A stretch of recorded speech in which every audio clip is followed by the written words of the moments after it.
En ces jours-là, paraît Jean le Baptiste qui proclame dans le désert de Judée: Convertissez-vous, car le royaume des cieux est tout proche.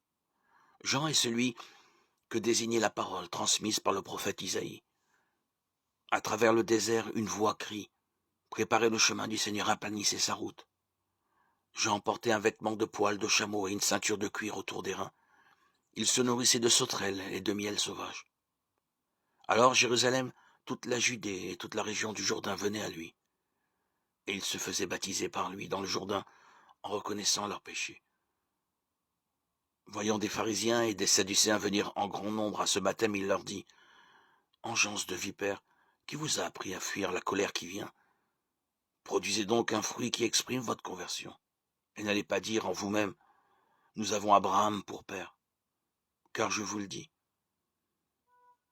avec les pierres que voici, Dieu peut faire surgir des enfants à Abraham. Déjà la cognée se trouve à la racine des arbres. Tout arbre qui ne produit pas de bons fruits va être coupé et jeté au feu.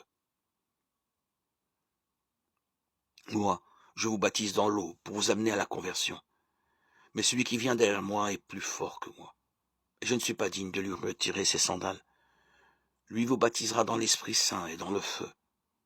Il tient la pelle avanée dans sa main. Il va nettoyer son aire à battre, le blé, et il amassera le grain dans son grenier. Quant à la paille, il la brûlera dans un feu qui ne s'éteint pas. Alors Jésus, arrivant de Galilée, paraît sur les bords du Jourdain, et il vient à Jean pour se faire baptiser par lui.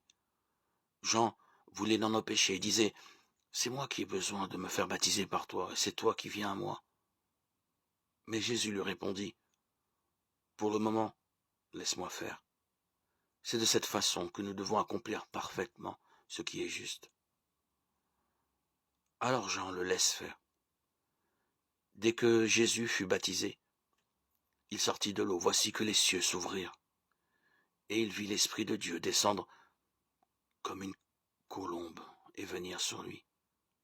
Et des cieux, une voix disait: Celui-ci est mon Fils bien-aimé. En lui, j'ai mis tout mon amour.